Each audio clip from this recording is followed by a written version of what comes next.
Hey there, just wanted to chime in before the episode started. So, Brian and I recorded this episode Sunday morning, and we didn't see the Kirby doc news that he is out 4 to 6 weeks until after we finished recording.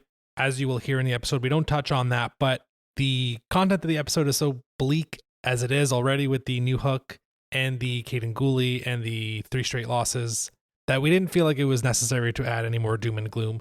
So, just keep that in mind as we go through our discussion about the lines 2 through 4 and Kirby Doc and how that kind of fits in with the context that we obviously didn't know of this unfortunate news that Doc is not going to be out through potentially the end of 2025. All right, enjoy the episode.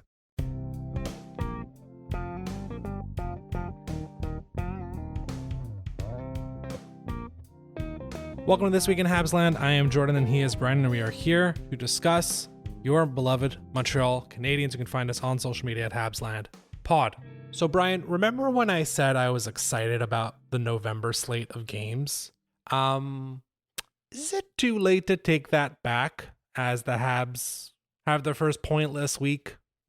I mean, figuratively and literally, of the season. 2-3-2 now in November. Too late to take that back about my excitement about the November games? I mean, look. Yes, it is too late to take that back. But if let me throw you a bone. If I remember correctly, the reason you were excited about November hockey for the Canadiens was because most of the games were to be against good teams, some of them even contending teams.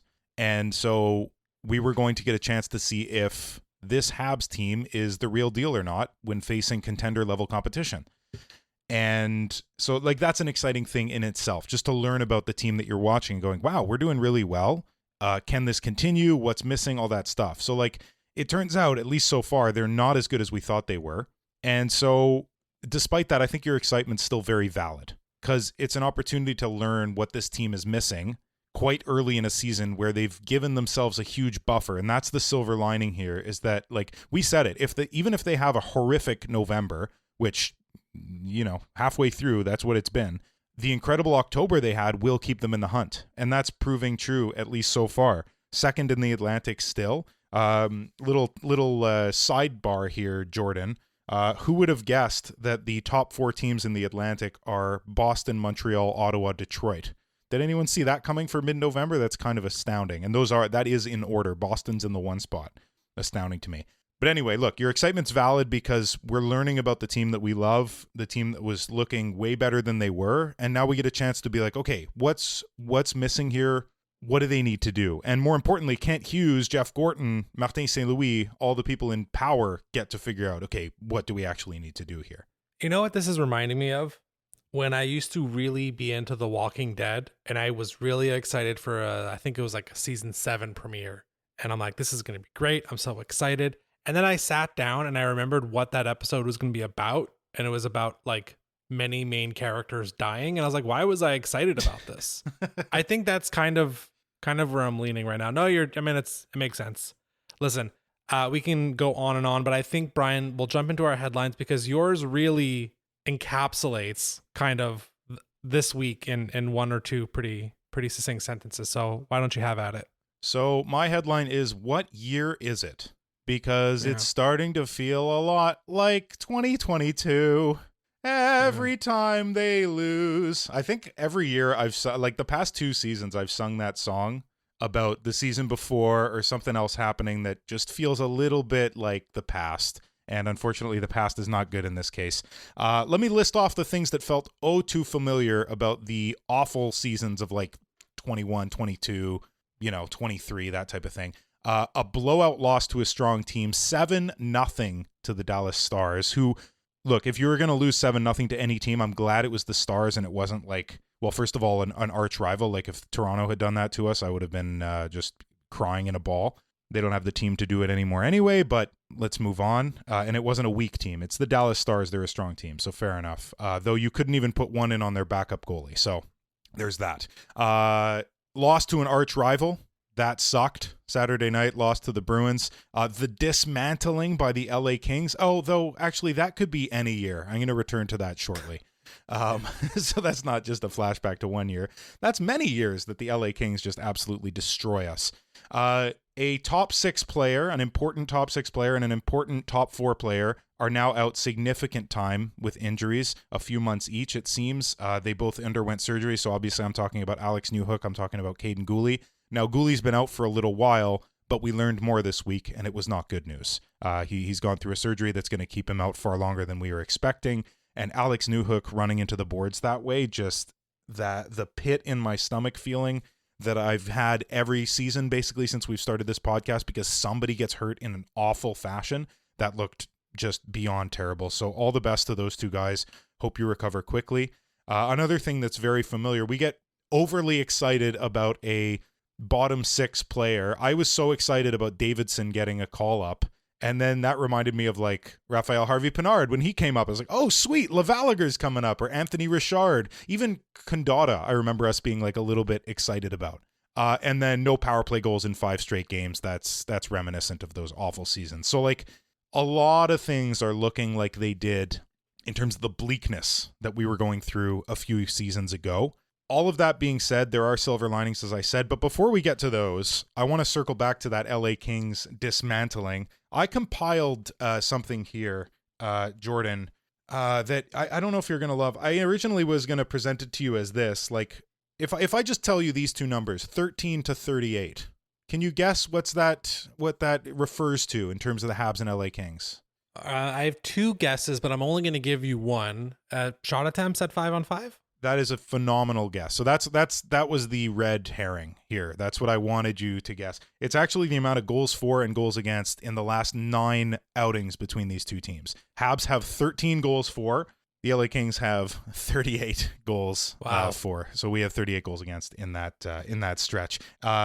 0 and 9. Actually, sorry, no. It's better than that. 0, 8 and 1. Jordan, we lost one of these in overtime. Yeah, go Habs, go. All right. Yeah. So since that dreadful 21-22 season where we lost one in regular time, one in overtime, every single year basically we've just lost to the LA Kings. And I was just chatting with my cousin Brendan about this, who's a huge Habs fan of our pod too. He's probably listening right now. And I was asking, like, what is it? Why do the Kings have our number? And he was like, well, they're a big team that plays physical, and the Habs can't contend with that. And I thought about it. I was like, yeah, that's really accurate, because that's what they've been for several seasons. The Habs have been relatively small for several seasons. I think this game that we just saw, the 5-1 loss, there are other elements there, but that is definitely a big part of it. They also clog the neutral zone and limit the rush chances very well. So, like, I don't know. Anyway, getting dismantled by the LA Kings and all of these things, the blowout loss, the loss to an arch rival, players out significant time, like important players to this team, getting excited about Davidson. It's just all very reminiscent, isn't it? Yeah, I mean, there's quite a lot to unpack from this rough week. On the Kings front, I think the main reason they just seem to have the Habs number is they play big, they're a tough team, but they are very, very disciplined. Now, against more skilled teams, that's where you find your limitations, which is why they've been eliminated by the Oilers 14 years in a row. But on the other end of the spectrum, when you have a young team that's not overly disciplined, that is not used to having to break through, like, the neutral zone's great. Like, it was amazing seeing the contrast from the Utah game, which was the game right before, where Utah was just giving up the neutral zone like they didn't even care about it. Yeah. Right? And then you get to the very next game with the Kings, and it is the complete opposite. So that's just that type of team, which is a veteran team, although there's still some young guys, and Quentin Byfield looked great. But that just seems to be a team right now that has the Habs number. On that front, like, so, I mean, that was obviously their worst. It might be weird to say that the 7-0 loss wasn't their worst game of the week, but it was clearly the Kings game, to me, at least. Yeah, I think you're right. There were some things, and actually even the first period against the Kings was fine. Something happened once they got out of the first intermission, and it was just game over from that point on. You saw it. It was the Kings just took over the game bit by bit. Yeah, it was honestly, the week it made me think of was that week at the beginning. I think it was in January 2023, where the Habs get destroyed by Washington. I think it was a 9-2 loss. There's a loss at Nashville. I'm sure they get destroyed by the Panthers at one point. And then we learn Caulfield's out for the year. Slavkovsky's out for the year. I think there might have been a Caden Gooley injury in there as well. But it was all within like 2 weeks of each other. There was, based on how many times it's happened, there definitely was. Yeah. So it kind of reminded me of that week. Like, we're trying to not make it so bleak. The only thing I'll push up against on, and I don't think you were dogging him, obviously, but like, I will always be excited about a guy like Jared Davidson who gets drafted in, I believe, his D+2 season. So his final year of eligibility. The Canadians ask him, like, they draft him in the 5th round. They ask him to go back as an overager to the WHL, which is not something people want to hear, by the way. Hey, go back and play a 5th year of unpaid hockey. He goes back. He is one of, if not the best player on a Seattle Thunderbirds team that wins a WHL championship, that goes to the Mem Cup final. They don't win, but it's great experience for him. And then the year after that, the Canadians still, if my memory serves correct, they don't give him an actual pro deal because it was his 2nd year of eligibility. Sorry, not a pro deal, but a NHL deal. They gave him an AHL only deal because they have his rights for 2 years and he was already D+2, whatever. He says, fine, I'll take my 1 year only in Laval deal. And then after that year, he signs a 2-year deal. So like, it has been work to get in. And it's also like the mythos of this 2022 draft class now has another NHLer, right? When we add, we've talked about Slav and Hudson forever. Owen Beck's broken through. We're anticipating Vincent Rohr and Adam Engstrom and Philip Machar, maybe even. The Habs might have 7 guys drafted who make it to the NHL. The fact that Davidson is the 4th guy to break through, I think, is a huge deal. And I think he looked all right on Saturday night. He almost scored.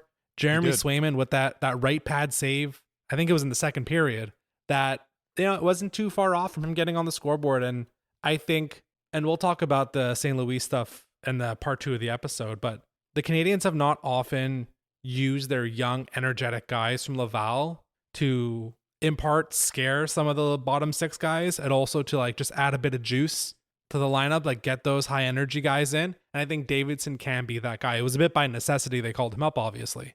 Yeah. But anyways, so that was like, I mean, look, we will always look for the silver lining on these weeks, even though, again, our part 2 is kind of potentially contrasting that. It sucked. I mean, do you want to get into the Gooley and Newhook of it all? Because that's at the end of the day, look, they lost to the Kings. Am I surprised? Are you surprised? Absolutely not. No. The Dallas game, it ended horribly. Through 2-0. Honestly, it was bad puck luck. And then the Newhook injury happens, and then they fully spiraled, and they were terrible after that. And then I thought, now, score effect actually was working in their favor because they went down 3-1. I thought they looked pretty good against Boston and probably deserved a better result. Okay? Having said that, 0 points in 3 games, I get it. The worst part about this week is Alex Newhook's awful injury. That's sidelined him now for 4 months, which I believe gets you to mid-March after the All-Star. Sorry, not after All-Star. After the trade deadline and the Olympics. Yeah. And then Gooley is out an additional 8 to 10 weeks. So that gets him until sometime in February, basically. What was going through your mind when you saw like they double barreled it? They just gave us both updates in one shot. Like, which one did you look at and you were like, oh man, come on, really? Which one was more, I'll ask for you, more difficult to stomach? And which one do you think matters to the team more? Difficult to stomach, I think, is the Gooley one because of his history. And when you're hoping that he'll get a break, he just doesn't get one. And not only that, but I had already had the pit in my stomach feeling about Newhook. And so when I saw the news, I was like, yeah, that's about right, based on the way that his leg bent. If you didn't see it, don't go back and watch it. It's not worth it. It's not fun to watch.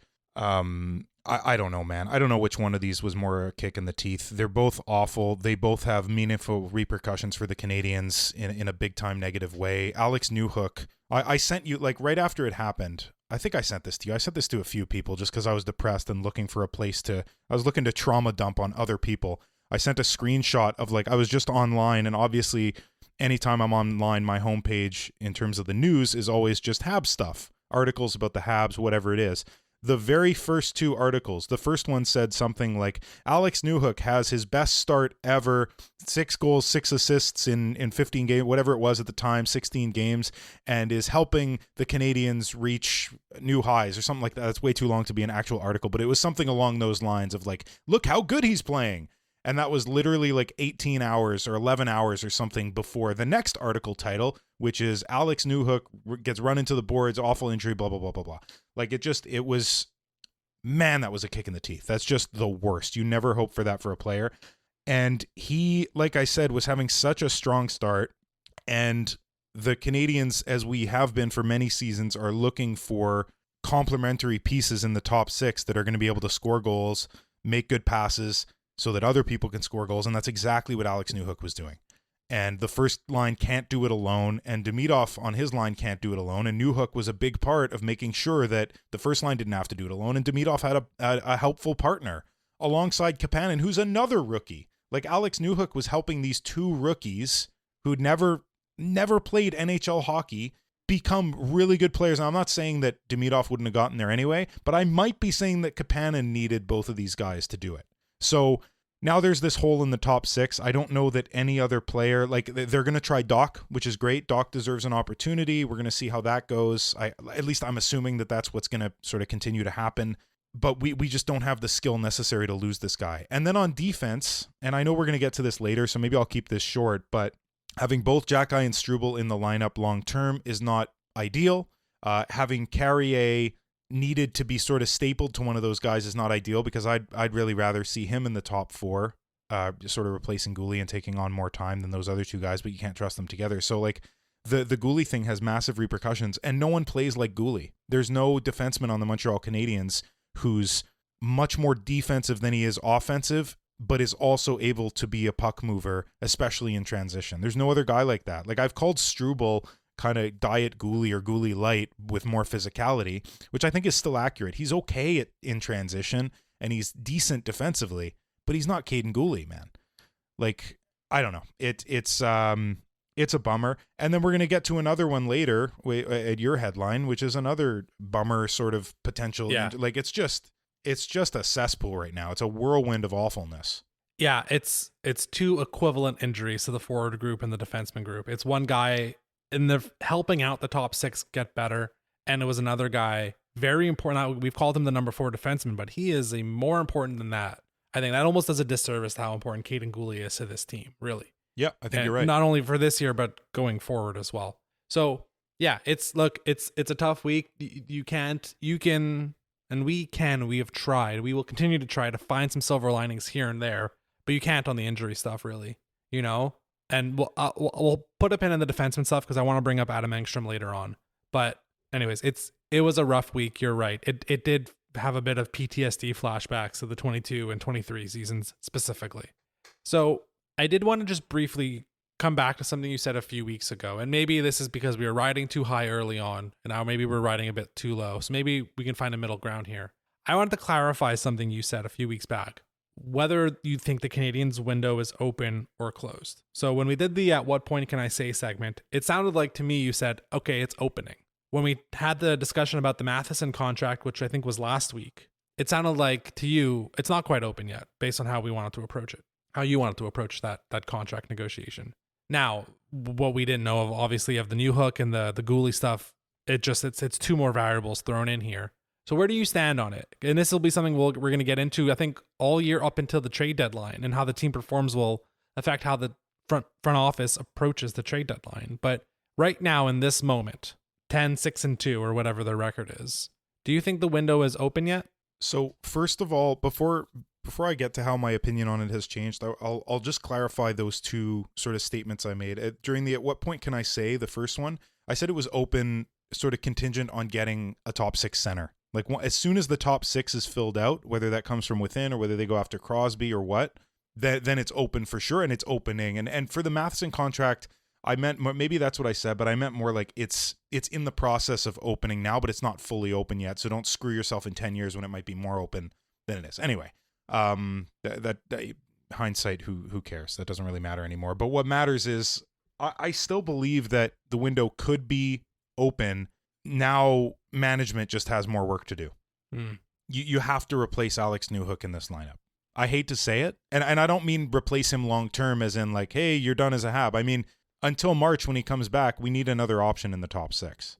And whether that takes Kapanen out or that takes Doc out, or things shift more than that, it doesn't matter to me as long as the top 6 is sort of sure-footed, which at the moment it's not. And then in terms of defense, I don't know how much longer they can go with this group of 6 guys and be a contender playing against these top teams and not getting caved in.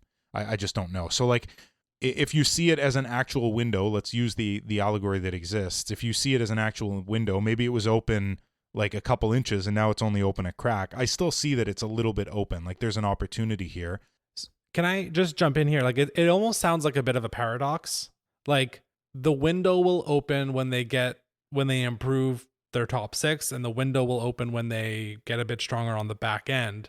But are we justifying that they can only make those moves when the window opens, when we're saying that those moves are needed to open the window? Well, that's what's so difficult about being a general manager, or anybody in these top tier positions for NHL franchises or any sporting franchises, is that's the tightrope that you walk. The window has to be open enough to justify picking up a player like that and giving up future assets, and not so open that you're like, it's such a difficult line to walk, is what I mean. Yeah. And so maybe I am sort of circling back and thinking more about it now and being like, maybe the time is not now to jump. Maybe this is another year where if they get into the playoffs, great, and it's experience. And if not, that's okay too, but don't add. Like you said, to cap at least this part of the discussion off, like we were riding a huge high. We're now on a big low.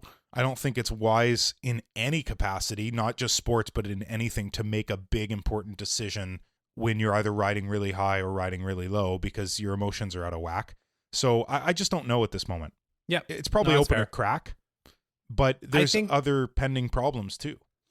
I think what we're doing really is deconstructing the concept of opening a window opening. Yeah. And truthfully, at the end of the day, it's the players on the team that force it open, and along with management bringing players in. Like, we're not calling like the Noah Dobson part. Like, they need a Noah Dobson. Now, Noah Dobson doesn't inherently open the window, but he just makes the team better. Yeah. Anyways, we can get into that next week when we talk at the quarter point. Let me jump into one thing here just before we get to your next topic, because we've been fairly depressed for about 20 minutes so far, and our listeners might have already shut off because they're like, I want something happy. Maybe they're listening to some music instead. Let me cheer you folks up. Good teams have to face adversity. So if you still believe in this year's iteration of the Montreal Canadiens, fair enough, man, because last year's Panthers went 1-6 in November. The 23-24 Panthers went 2-7-1 in March. The Vegas Golden Knights won 5-2 in January. The Colorado Avalanche went 1-5-1 in April. That was the last 7 games of their season. And even the Montreal Canadiens from 92-93 went 1-3-2 in April. Every team faces adversity. Every good team. These are all Stanley Cup winners, by the way, if you didn't notice what I was going for here. All 5 of these teams are Stanley Cup winners. Even the 1977 best team of all time, Montreal Canadiens, tied a game and then lost one. And that happened twice. That happened twice that year, Jordan. Wow. Yeah, I went back to them hoping, like, did they have a bad stretch? Can I, spin this? No. They tied 2 games in a row 3 times, and they lost one and then tied one, or tied one and then lost one twice. On that historic, I think it was, 68-12 season. So that's pretty incredible. But in the more recent NHL, all of these Stanley Cup winners go through a bad stretch. Now, am I saying that the Montreal Canadiens are going to go on a tear now and win the Stanley Cup? No. But this is an examination of what it takes to build a good team, and adversity is part of that. Going through a tough stretch, getting closer as a group, figuring out how to win tough games, because those games, they're only going to get tougher in the playoffs. Like I said, to kick this all off, October was easy. We played easy teams. November's hard. It's a test because we're playing good teams. What happens in the playoffs? You only play good teams. That's the whole point. So you got to learn how to beat them now. Yeah. Truthfully, we'll close it on this, and then we'll get into my headline quickly, which is just more depression. And then don't worry, part 2, guess what? It's still sad. So just to wrap this up, really, because of the way the Atlantic is looking this year, all you need to do is make sure you figure out your team and make the postseason. I don't think standings matter, whether you're Wild, the entire East, really. Yeah. I don't think it totally matters. This isn't like last year. Like, a great example of hey, how much does the regular season matter is the Central Division from last year. Man, you really wanted to finish first to avoid the blender of 2 versus 3. Which was Winnipeg ended up finishing first, and that way Dallas and Colorado had to play each other in round 1. There was no similar situation this year in the Atlantic. So really, if you're the Habs, you're going to go through the ebbs and flows, get enough points to make it to 95, 98 points, and figure out your team along the way. I think that's the way to look at it. It's a super long season. It's 82 games, like you said, ebbs and flows, peaks and valleys. Okay, my headline, and look, we haven't mentioned him by name yet, but let's get into it now. My headline is "The pressure is palpable," and I'm talking about Nick Suzuki. I think we have all been in these moments in life where there is stress or pressure, and you identify now whether you have a lot of commitments or whether you have a lot of things to do for work or of any type of stressors, and you have them over a long stretch of time, and you recognize it very early on. You're like, wow, these next 3 weeks are going to kind of suck, and I feel like I'm not going to be able to properly relax without having something on my mind for a few weeks here. I feel like that's where Nick Suzuki's at right now. You can feel the pressure on his shoulders every week, and truthfully, ever since that block at the end of regulation against Philly, where I think most people have now speculated that Nick Suzuki got a little banged up in that. And I mean, I put this, and now you have the Newhook injury, right? So now I put this quote out on Blue Sky on Saturday night when we saw Nick Suzuki jump over the boards on the penalty kill. And it's a quote from a Harry Potter movie where Albus Dumbledore goes to Harry and says, once again, I must ask too much of you, Harry.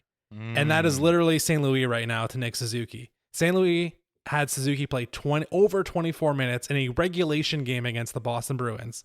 He's on the penalty kill. He's getting double shifted on the power play. He leads the forwards at 5-on-5 ice time, and he's hurt. So I'm empathizing as much as I can as a mere mortal with Nick Suzuki here, and just like, he's just going through it. He has a lot of responsibilities.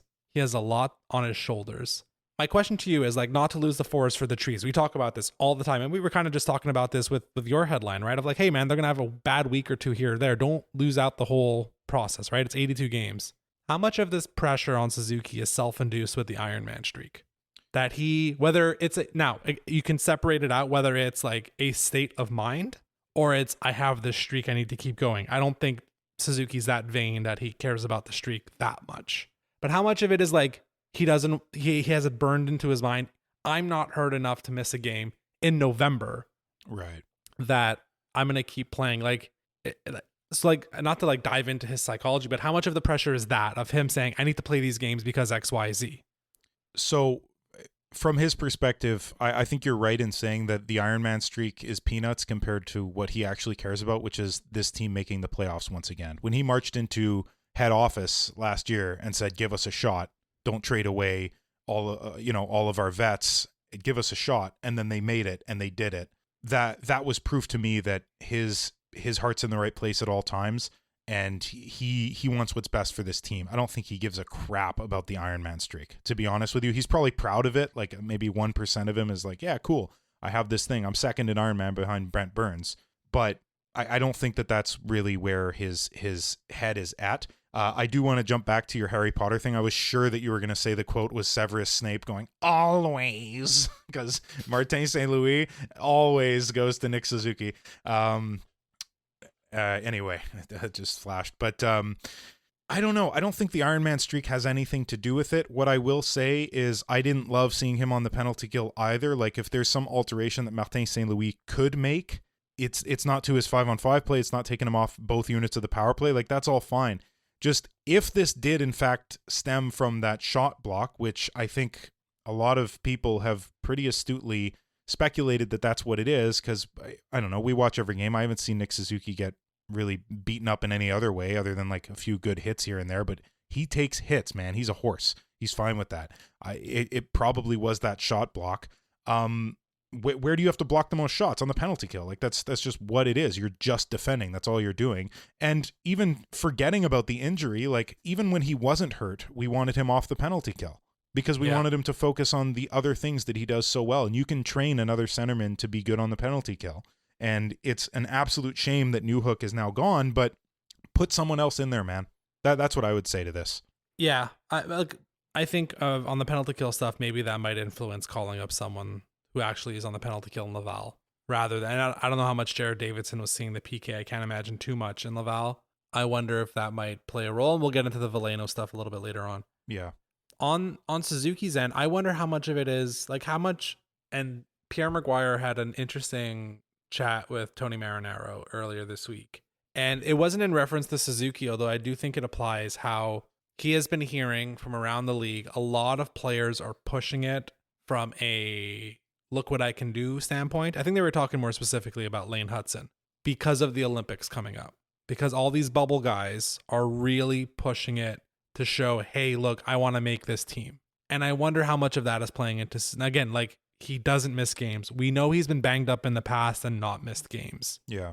I think if we're just thinking about the Montreal Canadiens 2025, 2026, it might make more sense to have Suzuki sit for 2 weeks. Truthfully, right? We're not losing the forest for the trees here. Have Nick rest for 10 days and say, we want you back at 100%, not 75%. Again, I'm speculating on how hurt he is.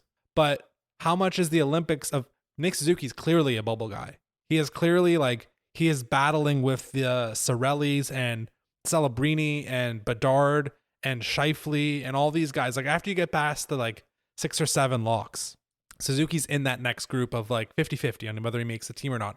How much do you think that is kind of playing into all of this? And is there anything that the Habs management can do to dissuade him? Or would you even feel comfortable dissuading him from hey man, sit out for 2 weeks. It might really hurt your chances at the Olympics, but we need you for the season.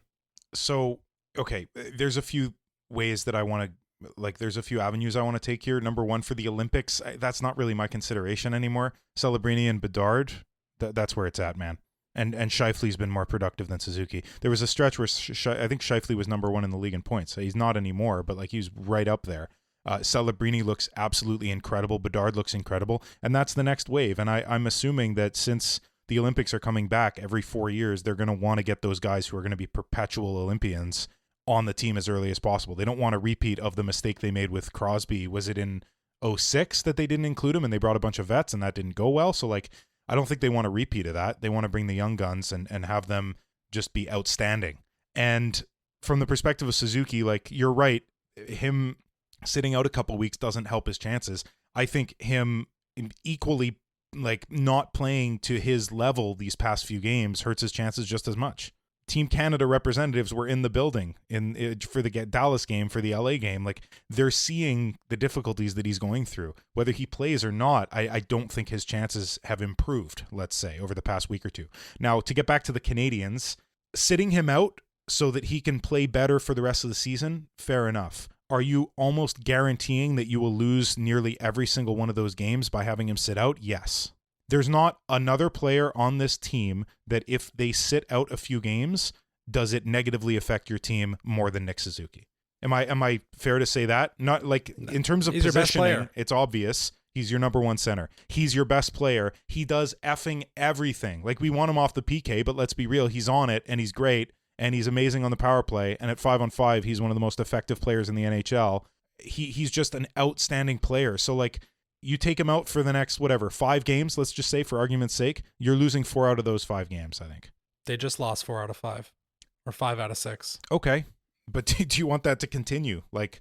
I don't know, man. It's another just depressing kerfuffle of what do you do? Now, I will say that in terms of my trust and faith in Montreal Canadiens players over the past 10 years, there's 2 guys that I trust 100%. There was Carey Price and there's Nick Suzuki. Just in terms of their knowledge of the game, their IQ, how much I believe in them as leaders, about 1,000 different factors that you could go through a list. If we could close out the episode just saying all the things we love about those 2 guys, but one of them is that if Nick Suzuki says he can play, I trust him. If Brendan Gallagher says he can play, I want a medical opinion. I want a second opinion because he's too gung-ho. Sometimes I think Brendan Gallagher doesn't necessarily see the forest from the trees.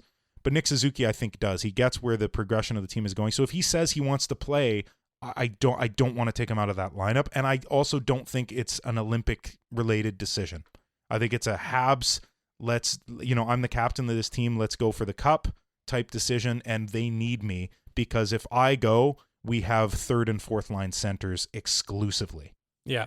I think you're underrating the importance of the Olympics, but we don't have to harbor on that. Maybe I am. I think from Suzuki's perspective, yeah. I do think this is a huge factor. That he didn't make the 4 nations and he wants to make the Olympic team, and truthfully, he deserves to make it. 2 things to close out on about the Team Canada staff or brass being in the building on the Dallas loss. I mean, the team lost 7-0 with 6 even strength goals against, and he was even on the plus-minus scale. Wow. The whole first line was. So right. something so there. Him. Yeah. And then the other one is, and it was funny because he finished 9th last year in Selke voting or 10th last year in Selke voting. And there was starting to be some stuff kicking up early in the year because he was great 5-on-5 defensively. But I forget who wrote the article of basically no forward who is not on the penalty kill ever really wins the Selke anymore. Oh, okay. And now this happens with Alex Newhook. So again, if we're looking for the silverest of linings, that might be it. But you also might just be running Suzuki into the ground, which we've seen in years past, and it's not great. Okay. Part 2 of the episode. If you didn't think we were, I don't think we've been negative per se, but I think we've been a bit. How can you not be? Of course we were. We're trying our best.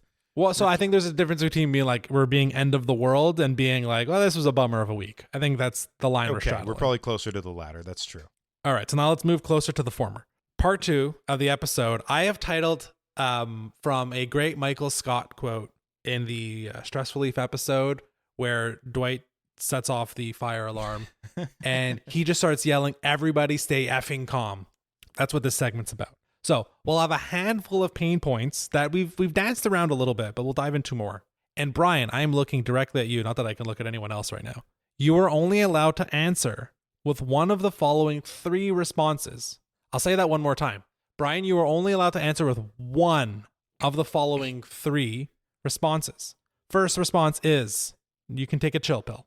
Second is, I'm worried, but I'm not panicking. And the third is, the sky is indeed falling. Okay? All right. I'm looking for a lot of no gray area here, Brian. I'm giving you 3 options, so it's not binary. I'm really good at that, yeah. Okay, so 4 different pain points. Let's get into the one that I think a lot of people are upset about. And it's always selection bias, confirmation bias, whatever. A lot of people are upset at Martin St. Louis for Jakob Dobish's poor play, which I find actively hilarious. So, Brian, Martin St. Louis, how do you feel about Martin St. Louis' management of his goaltenders? And this is specifically coming from criticism of St. Louis benching, not playing, benching's the wrong word, a hot goalie in Jakob Dobeš for a week until he goes back between the pipes against Dallas, gets roasted by the Stars. And, 5 goals in 2 periods. And then the criticism is, hey man, you don't bench a hot goalie. Why'd you give 2 straight starts to Monty? I think there's some fair criticism in here. But let me ask you, what is your answer to the pain point of St. Louis' management of the Habs goaltending situation? This one to me is take a chill pill. Was I overly excited that Dobeš didn't get one of those starts? No, I would have liked to see him, but I'm not even at the point where I'm worried. Now, if this wasn't about Martin St. Louis' management of it and just about the play of the goalies, then I'd be probably in the middle zone, worried but not panicking. But if it's specific to Marty, what else is he to do? What else is he to do? He has his starter, who's been good for him for years, literally for years now, Montembeault, and he's trying to give him a bunch of starts. That's what you do for a starter. You have a hot backup. He's trying not to overplay him. Take a chill pill. I think it's fine. Yeah. Okay. I feel like this is something that maybe it's because Habs fans are incredibly sensitive to this stuff, and maybe it's all hockey fans are. The goalie tandem, who you should go with, blah, blah, blah. Maybe it's that. And so far through 18 games, Monty started 10, Dobeš just started 8, which I think if you asked us at the beginning of the season, that's more of a balance than we thought we'd be getting. And we might have thought 12 and 6 probably to start the year. Yep. But it does feel like Marty is sometimes a bit too loyal to his 1A, his 1, almost to a fault. We can recall back to the 23 season where Monty was being a better goalie than Jake Allen, yet Jake Allen played more that season. Right? So I do think there's some fair criticism here. Now, look, he has learned on the Hudson front, on the Demidov front, that, and you and I have talked about this, right? Like guys need to earn it, and also players need to know to a certain degree that their role, their position is safe. Now, again, Yoel Armia got sent down to Laval to start the season 2 years ago. So not everyone is safe all the time, but you need to foster a bit of an environment that like the coach isn't going to yank me after I have 2 bad shifts or give up 2 bad goals for the goalies. Yeah. So I think I'm with you on this. We can all take a chill pill on this. I don't think it's that big of a deal. If we want to like briefly sidetrack into how the goalies are performing, like Dobeš has come back down to earth, and whether you believe that's Marty's fault or not, whatever, but he's very much come back down to earth. Monty has, again, no one looked good against Dallas. If you remove the Dallas game, I feel like he's been pretty decent over the past few. He's not winning games, and his save percentage across the board, like at 5-on-5, his save percentage has dropped 20 points in each of the last 2 seasons. It's gone from around 880s to 860s to 840s over time. And at one point that has to correct itself, or Dobeš will just continue to eat up more starts. But again, maybe there'll be a bit of a lag with Marty, and at what point can Dobeš overtake, and does it even happen this season? But the one thing that I think Marty is definitely right is he recognizes he needs both goalies this year. Yeah. And you can't just flick one away and say, come back in 2 weeks when the other guy's cooled off. And I think that's the part that a lot of people are missing, that 82 games, we've played 18 so far, so there's 64 left. You're going to need both goalies. They're each going to start at least 25 as long as they stay healthy. So you can't just kick one guy to the curb first week in November. So on the goalie front, like I know again, this discussion was more about Marty's approach towards it, but another weekend, Monty, Dobesh, how are they doing? I mean, Dobesh coming back down to earth, I saw that coming. People talking about him like he was the second coming of Patrick Roy. Like, he's obviously not. He's a decent backup goaltender who could be a tandem guy, could eventually be a starter, but he's not an elite guy who's going to keep those .930 save percentage numbers forever. He's just not. So that to me seems absolutely normal. Montembeault I've defended since the start of the season based on his history and stuff. I actually didn't think he had a particularly good week. Like, this was the first week where I was like, no, you could have had a few of those. Like, we did that episode 2 weeks ago where I, for like 15 minutes, went through basically every goal that he's let in and said, yeah, that was through 3 guys in a screen and it tipped off 2 guys. And that one was just an elite hockey play, a tic-tac-toe that he had no business saving anyway. So I threw him bones. This week there were less bones to throw, I think. So Is he struggling? Sure. Is Dobesh struggling? Sure. Like I said before, teams go through adversity, and goaltending is one of the most random parts of hockey that even exists. Like, maybe the most random element in the most random sport. Would you agree that's true? Like, the randomness that in terms of positioning that a goaltender faces is far more difficult than a center, a defenseman, anybody else. Like, 3 deflections on you and you get 3 goals against and your numbers tank, whereas the next game your Ds play a little bit better and it's against a different structured offensive team and you get a shutout. Like, it's just so random that treating a few games difficulty as the end of the world for either of these goaltenders, I think is a misstep, and it's not fair to them as people and as players. So I'm a little worried on that front, but I'm certainly not panicking. The sky is not falling, and maybe I should just be taking a chill pill about it. And I think Habs fans in general should, but what recourse do we have right now in terms of deployment? Like, the goalies have to be better, just flat out. Like, and they're professional athletes. They're obviously trying to be as good as they can possibly be every night. But from a coaching perspective and a deployment perspective, what can change? What can they do? I don't know. You got to use both guys. Yeah, we'll see. We'll keep monitoring it, but like, clearly, as we approached a quarter point of the season and what's better, what's worse from last year, the goaltending without a doubt has been worse. So, next point. Brian, how are you feeling about Joe Veleno and the 4th line? Hey, Jordan, how come all of these are about guys that I defended when I shouldn't have? You trying to say something? So, I know the lines moved around on Saturday night because of the new hook injury. So, things are kind of a little bit up in the air. But really what I'm trying to get at, Brian, is, do each of the, beyond the first line, we know what the first line's supposed to do. After that, do each of the, like, the other, we've said 3 third lines, right? Do they know what they're supposed to do when they're on the ice? And I don't mean this like in like a jerk way. I mean, like, do they know, like, okay, I'm the Jake Evans line. I am supposed to do this when I'm on the ice. I'm the Kirby Dach line, which is the now meshed with Demidov and Kapanen. Yeah. Oh, we have this type of role when we're on the ice. I feel like, in part because of the line ace, like, there hasn't, like, I bring up the 4th line because it was so clear last year what they were supposed to do when they were on the ice. Yeah. I'm trying not to use the term identity because I don't like using that word, but that's the right terminology here, I think. The 4th line had an identity of, we're going to go in, we're going to throw pucks deep, and we're going to hit you, and we're going to cause some turnovers on the forecheck, and cool stuff's going to happen to us. This year, the 4th line to me is a bit of a disaster. Now we're moving guys around a bit because of the new hook injury. We haven't totally settled into what the new bottom 6 is. But so with that being said, I am grouping it in with like Joe Veleno and the 4th line because they kind of go hand in hand, because he's one of the guys on this on the, like, whatever line he's on, I'm viewing as the 4th line at this point, not necessarily where Jake Evans is, especially post injury. So where do you fall on our spectrum of, how that's going? For this one, I'm worried but not panicking. Right in that middle sweet zone, I think. Because even prior to the injuries, like, this has nothing to do with the Alex Newhook injury. Even prior to that, I don't think that it was clear what them, and even the entire bottom 6, I would argue, is supposed to be doing. And I don't doubt that the coaching staff are making it clear. I just don't know that those are the right guys for those roles. Like, I defended Joe Veleno because he had one of the best preseasons of any Montreal Canadien in terms of effort and in terms of, like, bash him up, forechecking, back checking, bottom six hockey. He was great. And then everybody else started trying in the regular season, and you went, "Oh yeah, okay, he's shades below what these other guys are."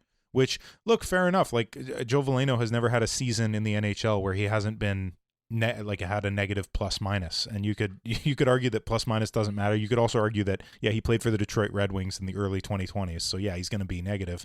But I don't know, man. I don't think that he's the answer necessarily to the bottom six. I was excited about him. I'm not anymore. Jared Davidson looks great, so that's something to try out. If nothing else, it's an opportunity to see what we have here in the bottom six, like who can work where, what can happen. I would argue that the other members of the bottom six, some of them are exceptional. Jake Evans is one of the best bottom six centers in terms of penalty killing, in terms of being a defensive-minded center who doesn't burn you in the D zone. So that's great. So, like, there are good elements there. It's just we haven't figured out yet what the bottom six should be. Literally the only line I'm comfortable with is the first line in terms of knowing what they do.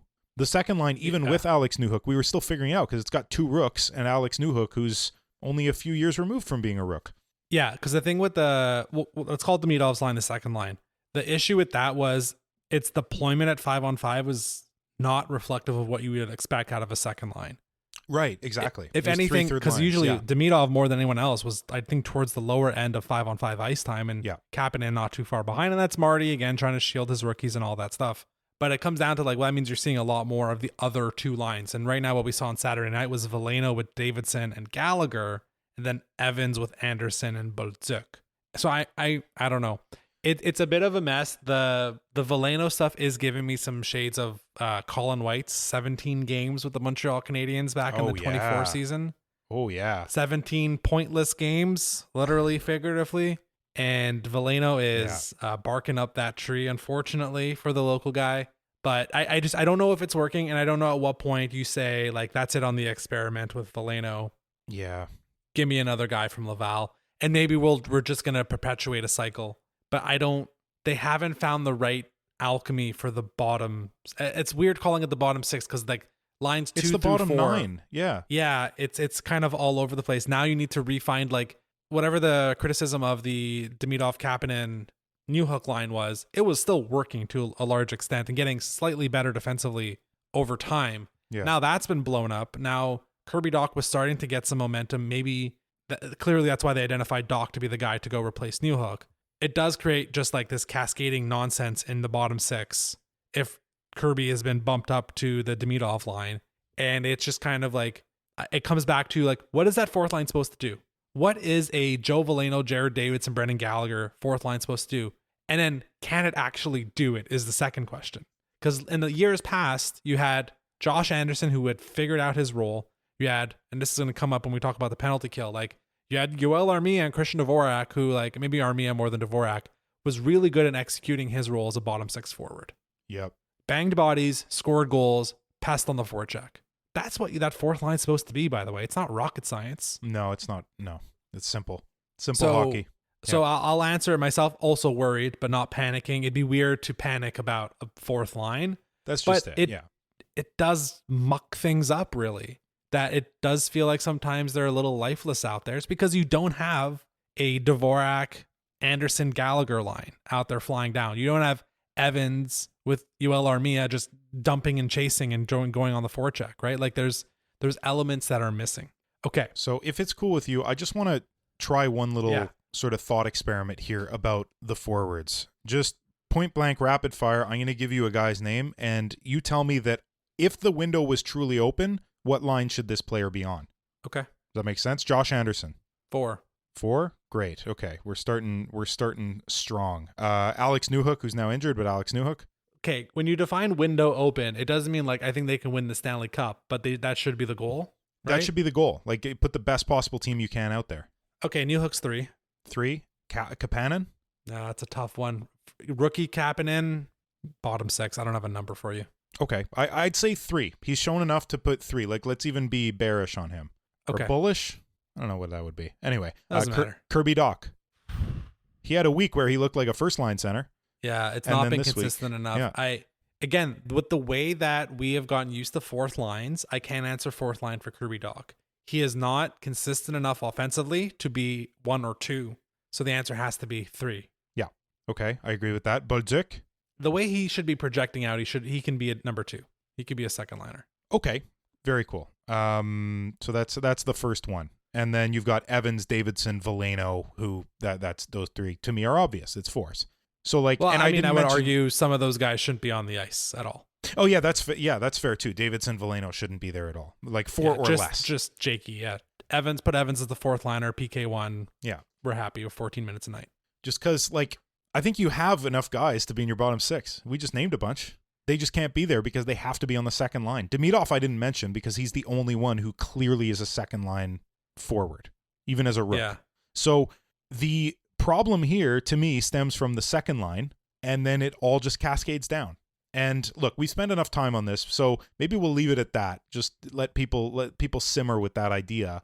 But you're right to point out the bottom 6 because it isn't working. But now that Newhook's out especially, there's a gaping hole on the second line that just cascades down. And at the beginning of the season, we were saying, well, you got a first line and you got 3 third lines. I don't even think you have that anymore. I think you have a first, a third, a fourth, and then a few guys who shouldn't be there. This is fascinating. And I know we got to move on because we're starting to run long on time. And we have a couple other things we want to hit on. This is fascinating. Your approach is the second line has a gaping hole. And that trickles down. I'm saying they haven't figured out the fourth line, and that's going upwards in the wrong, like 4 up to 2 is become an issue because they haven't figured out what the hell 4 is supposed to be. Right. We'll come back to it. I think we're both right. Both right. Like they're other than the first line in terms of the forward group, like defense we could talk about later, but in terms of the forward group, the bottom 9, what's going on? And they need to solve that. You know, adversity's fine, but they need to solve that ASAP to stay where they are in the standings. Anyway. Yeah. Well, speaking of the defensive core, our next pain point, Brian, how do you feel about Arbor Xhekaj and Jaden Struble in a Martin St. Louis system? It's low leverage again, right? So it'd be weird to answer Sky is falling, but you have the context of the goalie injury. I don't know that it's low leverage. Okay. Speak on it. I don't know. Like, to me, it's more important than the bottom trio is, than the fourth line is. It's more ice time. Yeah. It's more important responsibilities. It's more difficult responsibilities. You need guys you trust more so than the fourth line. I'm going to say worried but not panicking, but I'm leaning towards the Sky a little bit, but I'm going to say worried but not panicking just because I think if you have one of those guys in the lineup, especially Xhekaj, you're happy because somebody needs to protect. Bottom line is somebody needs to protect, and one guy is not going to burn you the way that 2 of them will. Respect the hell out of both of them for fighting the way that they did and being these tough customers on the back end for the Montreal Canadiens. But the other thing that having both of them does is it pulls Carrier away from where he should be, which is in the top 4 while Goulet's out.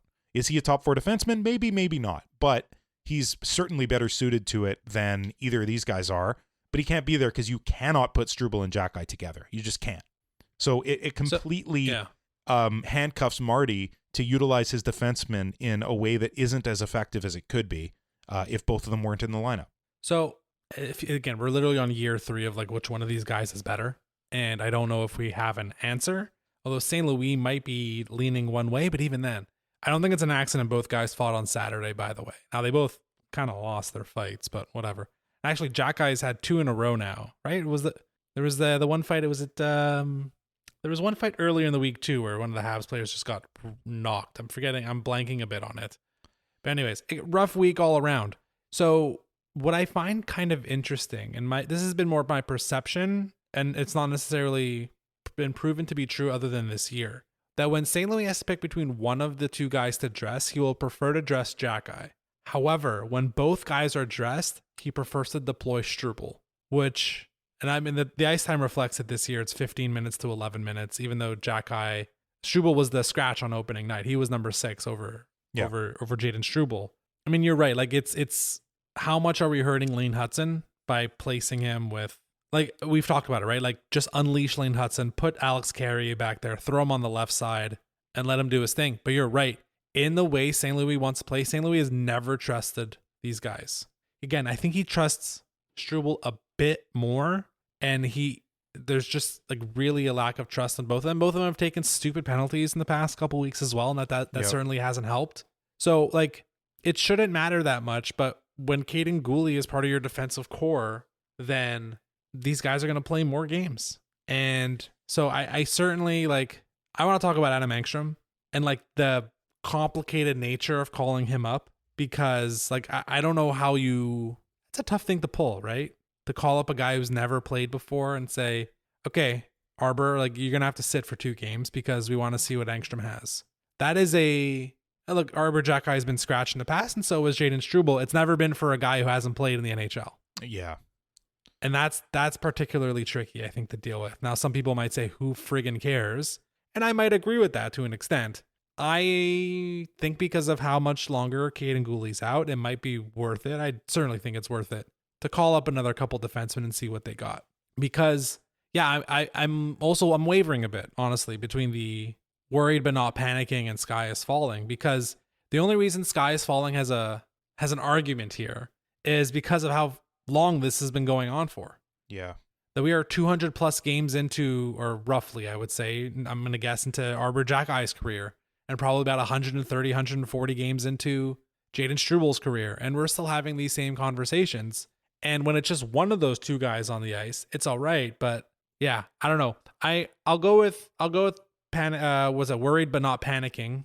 But it's not, you don't have, I don't see enough every game from these guys to say like, oh, this is good. And I'm really starting to worry it's weighing down Lane Hudson at 5-on-5. I think unquestionably it is. And the Engstrom discussion is fascinating because he can play on the right pretty much just as well as he can play on the left. We're seeing tons of that in Laval. So it's just there's no obvious answer right now. For the forwards, for the defense, for the goalies, like in all 3 positions, there's just no obvious answer. This is hard. They're in a grind right now. And this is another element of that adversity I was talking about, where sometimes it's just like you have everybody in their right positions and they're not playing well. Right now, like there's just no way to deploy this team that's as effective as it could be.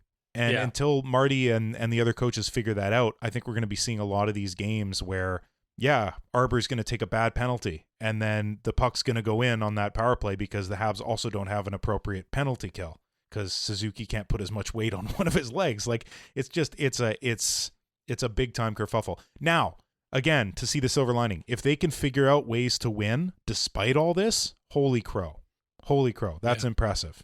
So that's what we have to just keep striving for, that they have to keep striving for as players and as coaches, is that despite all this, we have to find a way to win.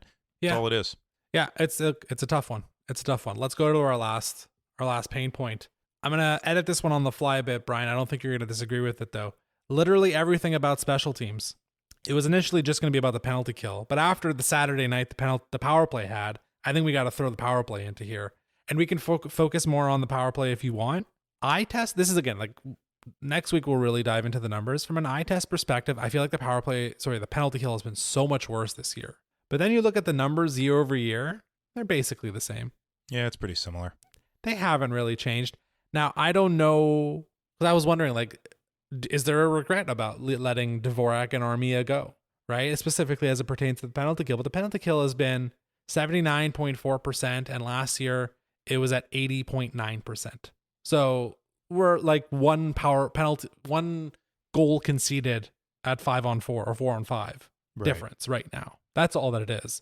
And when you think about how much worse your goaltending has been, it's kind of been the same. It's middling, right? It's kind of middle of the pack. So maybe the bigger worry is on, I mean, you can give me 2 answers, one for the penalty kill, one for the power play, but how are we feeling? The penalty kill to me is whatever. I wasn't expecting them to be better. I wasn't expecting them to be much worse. They're maybe a touch worse in terms of the numbers. That seems about right. Again, I don't love that Suzuki's on there just because he's nursing something, but we've talked about that. So and hell yeah, Jake Evans, way to go, Shorty, the shorthanded master. I don't know. He needs a nickname shorthanded related. Nothing's coming to mind right now, but he's great at scoring shorthanded goals. You asked any regrets on letting Dvorak and Armia go. You know that I will never say yes about Dvorak because I think that his effectiveness was overestimated by anybody and everybody. I don't see the value in having him. Armia, oh hell yeah, I regret that. Hell yeah. Armia, you outlined it perfectly before. On the penalty kill and at 5-on-5 in the bottom six, he knew exactly what he had to do at all times. Be a puck retriever, be a forechecker, back checker, be a nuisance to the opposition at all times. And he was great at that. And he and Evans might have had maybe not the best chemistry of any sort of, other guy with Jake Evans, but pretty much up there. I'm trying to think of another one. Josh Anderson with Evans at times has been amazing, and Gallagher as well. But I think that Armia and Evans really had something special defensively. So we're missing that. Now, Evans, I think, is just as good, but the guy with him is never as good as Armia was. So, yeah, I regret that one for sure. It's interesting because we've talked about last week. Clearly, there's a open forward spot on the Canadiens. We know 11 guys. Again, this is now pre-New Hook injury, so now we know 10 guys only. Yeah. And we said, well, there's a spot for a 12th forward, and like Yoel Armia would fit that like a glove. Yep. Truthfully, it's a guy you throw in the bottom six, a guy you throw on the penalty kill. That is one that I think the Canadiens might wonder and hope. This is the thing, right? When you're coming out of a rebuild and you have young guys, you're like, oh, we got to give roster spots to young guys. What happens if no one takes it? Now, part of the in there is Patrick Laine really regressing and then also getting hurt for 4 months. Right. Like he's supposed to be one of the guys you trusted, and salary cap mechanisms basically prevent you from him not being on the team. But this is what happens when you say, hey, we're going to have camp battles for some spots, and Oliver Kapanen won it. And no one else from the 20 to 23-year-olds has come up and been like, hey, me too. And there's still time for Florian Jacki and Owen Beck and Josh Roy, and we just saw Jared Davidson make his NHL debut. But it's a double-edged sword, right? Of like, let's let the young guys come through. We let the old guys get kicked out. Well, sometimes it does make your team a little bit worse. And there's a cascading effect between the penalty kill, the fourth line with losing Armia. On the power play, let's do this, and then we can wrap the episode. Yeah, true. Honestly, if the power play is even pedestrian, on Saturday night, they win the game. Yeah, right? Exactly. What's going on? What is actually going on? Like the Demidov switch happens. The things are happening like gangbusters, and now it's I think 5 straight games. You mentioned they went I think 0 of 9 on Saturday night. At least that's when I stopped counting. What's the deal? What's not working? It's not like they're not getting opportunities. I've noticed one too many passes about 30 too many times. Oh. Okay. Where Suzuki has the puck in the slot, and there's a guy in front of him, and Caulfield's open, but just take the shot because Caulfield won't be open for long because every other team has identified to put, nobody's shooting. They're always waiting for that cross crease one-timer or to the bumper. Like, they're just not creating in different ways anymore. And that's what led to the power play being 5th in the entire league just a couple weeks ago. 2 weeks ago, they were 5th in the entire league on the power play because Demidov came up and suddenly you had this new threat and 2 guys who are able to just dance around like crazy, Hudson and Demidov both, and confusing the opposition. And then, where's the puck going out to the open guy? It seems like teams are figuring that out now. And not only are they figuring it out, I think one too many passes is the story of this power play lately where they're just trying to do too much. They're looking for the perfect play, and sometimes you just need volume. Like the amount of times that they tried to get the perfect play and ended up with 0 or 1 shots on the power play, I don't think 0 shots on a power play is acceptable. If you look up at the clock and you have 4 seconds left on the power play and you have the puck no matter where, you just put it on net. Seriously, you don't want to have a power play with no shots. Okay, so you've absolutely correctly identified the fact that they're not shooting enough. Caulfield needs to be the trigger guy. Yes. All the time, every time. Yes. And I applaud Cole Caulfield for becoming a better playmaker over the past 2 seasons. Truly, it's not something I had anticipated, him becoming this good, like legitimately good of a passer. I thought he'd be stuck at the 15 to 20 assist mark for this whole career and not putting up back-to-back seasons with 30 plus assists, right? Like it's very impressive. But the issue on the power play is right now that Demidov is in rookie mode, and I don't know if that's something that he's going to grow out of where he almost doesn't want to shoot. Even though he should be, like you are in a trigger spot as well. The 2 guys on the half wall have to be ready to bang the puck at any given moment. Yeah. And we're not totally getting there. And I think it's quite frank, to me, it's Suzuki and Slavkovsky. They need to figure out their positions. Suzuki has to figure out how to be the net front guy and how to rotate between the left side of the net and the right side of the net. And I recognize him being on the Caulfield side theoretically opens up one-timers with Slavkovsky and Demidov, but it kills any opportunity with Caulfield. Right. If he's on the other side of the ice, then vice versa, right? I think what they need to work on is Suzuki to Slav and Demidov to Caulfield. Those need to become the new two lines. And we know Caulfield Suzuki's been the pairing for 3-4 years now. They need to basically, I think they got to tell Slav and Caulfield, you are the shooters. And that way Demidov, whether he is the best passer on the team along up there with Nick Suzuki, make those guys like the role for Suzuki and for Demidov is to backdoor when it's on Caulfield's side. That's the way to do it. Right. You draw Slav up higher in the slot, you open the cross crease, and then you have the backdoor, whether it's Suzuki or whether it's Demidov. Yeah. That's kind of going to be their role. And again, Suzuki can kind of backdoor on the other end too when it's on Demidov's side. And that actually works quite well. But I think it's again, to me, it's Slav figuring out how to operate in the bumper. And I feel like there's stuff happening there. And he had a bad luck on Saturday night. He probably should have scored one. And then it's Suzuki. Suzuki, it's a brand new role. Like, you have lost your spot to Demidov because it just makes more sense positionally for him to be there. Yeah. Suzuki has to figure out how to now operate this new spot on the power play. Until that gets figured out, I don't know how they're going to consistently produce offensive chances. Now, there's so much skill there that they're going to score anyways. Yeah. Like, we're complaining they're at like 21.5% for the season. I know it's been rough for 5 games. But to me, that's it. It's Suzuki and Slavkovsky. Slav, it's a new position. It's something he has to get used to and he has to get better at, and he's 21 and it's okay. Suzuki, yeah, he's not in his favorite spot that he used to be in. Not that the power play was that good when he was in that spot. So I think it's kind of figuring out the net front spot and how he can maneuver his way around and how his role is kind of changing with it. Yeah. I have a couple questions for you. First one is, how did you feel about Dobson being injected and Slavkovsky being taken out? And perhaps the question is more, do you think that Marty is losing faith in Slavkovsky?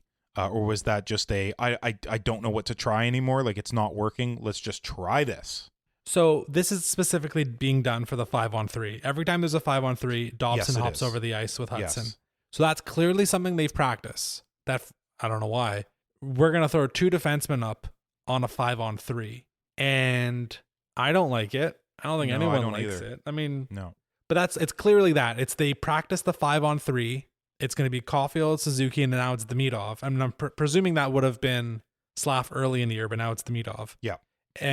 But Dobson was always part of the 5-on-3, the group of 5. It's a weird one. I don't have a good answer for you on it. And I also am wondering, like, is Nick Suzuki also expected to double shift all the time now on the power play as well? Right. We were talking about all his extra duties now. Like, can we not just give Oliver Kapanen some power play time? Like, what are we doing here? Yeah. The first unit is supposed to be the one that scores now. We've done away with the both units have to be sick. When Laine went down and Demidov came up, I mean, Laine went down with injury, and then Demidov came up. Like, you're really packing that first unit with everything, and then your second unit is like a bottom half of the league second unit. So don't expect any magic. So like, why put Suzuki there as well? I don't know why that is. I'm really not sure. The other question I have is it too many cooks in the kitchen? In terms of guys who create from scratch, you now have 3 of them. And maybe that's a dumbass question where, like, no, you can never have it. If you have 5 guys who create from scratch on your power play unit, you're laughing. Maybe that's the answer. But like, Suzuki, Demidov, and Hudson are all able to create plays out of nothing just by creating time and space. I think Caulfield's getting better at it too. Slavkovsky's not in this conversation, but it's 3 or 4, depending if you include Caulfield. Is it just too many guys trying to create and not enough guys who are able to finish? Or am I barking up the wrong tree? No, that's it. You got it. Nick Suzuki scored back-to-back 30-goal seasons. Cole Caulfield's on pace for 40. Slav's done 20. He'll do 25 and 30 in his career. Same goes for Ivan Demidov. But everybody has a role. The roles right now need to be Slav is a shooter. Caulfield needs to mostly be a shooter. And then it's up to Suzuki. He's going to be the most fluid guy in this. And he should be. He's the best player on our team. He scored 30-goal seasons. He's had an 89-point season. Yeah. He's had 60 assists. He's had 30 goals. Like, he should be able to do both. Every time I picture Suzuki being effective offensively in terms of a shooting role on the power play, I picture him circling back behind the blue paint and then coming back, receiving a pass, and ripping a wrister. That's what I always picture with Suzuki. Yeah, but we have to remember the power play wasn't good when he was in that position, and Demidov is better utilized in that spot. So you have the one-timer, which has already been utilized on multiple occasions, usually coming from a Hudson pass when they kind of contort, and that's the whole point. Yeah. Everyone knows Hudson's slap shot, point shot is completely useless. So what they tend to do is they try to draw the defensive diamond towards Caulfield, and then you just have Demidov come up a little bit higher, and that's how they orchestrate the one-timer these days. So, I think it comes down to Nick and Slavkovsky. The bumper has not been figured out since Sean Monahan left. Slav is the guy who can do it probably the best, and then it's Nick Suzuki. Understanding that his role, and it's difficult. I'm not saying this is easy, but his role will change based on where the puck is. Whereas I don't want Caulfield's role to change that much. And I feel like it also is changing a bit too much. For him too, it's kind of 50-50 facilitator shooter. Yeah. It's like, no, dude, 80-20. 80-20 on that. Same goes for Slav. 80-20. I need you to be on that. Whereas Demidov, Suzuki, 50-50. And then it's the other way. It's 20-80 for Hudson, if that makes sense. Yeah, I think you're right about that. Also, for Demidov, guys got to keep their sticks on the freaking ice when he's got the puck. Like, be ready. He's going to get you the puck. He's going through that Hudson thing we've talked about. Like, guys aren't expecting it. It happened to Dobson. It happened even to Suzuki this week. Like, be ready for a pass. Sorry, I know we're going really long, but like Bolduc, any interest in like, hey, let's change things up? Bolduc over Slav. Get one more shooter in there. No? Okay. No. Slavkovsky should be a better shooter than Zach Bolduc, and I'd rather they figure out Bolduc at 5-on-5 first. Okay. But that comes down to that whole issue. No, I think Slav's the right guy to be in that position. You need a big dude. Yeah. You need a big dude that's going to make people move out of the way. There was one hilarious moment on Saturday night that was pointed out by many people. I think it was on the power play where it was McAvoy. Yes. Didn't realize who he was talking to. And it's Slav. And Slav literally like yells at him, "Do you want to go?" And McAvoy very quickly and quietly skated backwards. Right. You need Slav. He needs that experience, those reps. If this team's going to go anywhere over the years, I'm not saying Bolduc's not going to be an important guy, but Slav needs to figure out the bumper. And let's just keep putting the eggs in that basket for now. Okay. I think you're probably right about that. And to get back to the larger discussion, there is no shortage of difficult contests coming up. I think that this week is a little bit of a lull in that, but the following week is going to be tough. So like this week, they have to sort of capitalize at Columbus, then home against the Capitals, home against the Leafs. None of these three teams are particularly strong or have figured things out entirely yet. So there's opportunities there, but then you play in Utah, you play in Vegas, and you play in Colorado to close out November. So like these next 6 games, really important. A few easy ones that hopefully you can get a couple wins, and then just, board the windows. It's a hurricane for that Washington game. Is that at home or in Washington? That's home. All right, that game's gonna be a banger. It's the first game, right? Since the playoff series. Yes, it is. Very good point. I think the boys will be excited. If there's anything, that game will get them going. Like Columbus is still, they got to take care of business against Columbus. Washington on a Thursday night. I'm presuming it's Wednesday or Thursday night. Like that's appointment viewing. I think they need to be ready for that game. They have to remember what happened at the end of April last year and early May. Okay. Well, with that, Brian, we will wrap the episode. Look, the sky is not falling. It was a rough week. There's stuff to be worried about, but overall, the team's still doing it in a fine position. And it's good, like you said, they're getting this adversity. They're getting these trials and tribulations right now. So with that, we'll wrap the episode. You can follow us on social media at HabslandPod. If you like what you hear, feel free to leave a 5-star rating on Spotify and Apple Podcasts. And until next Monday, go Habs.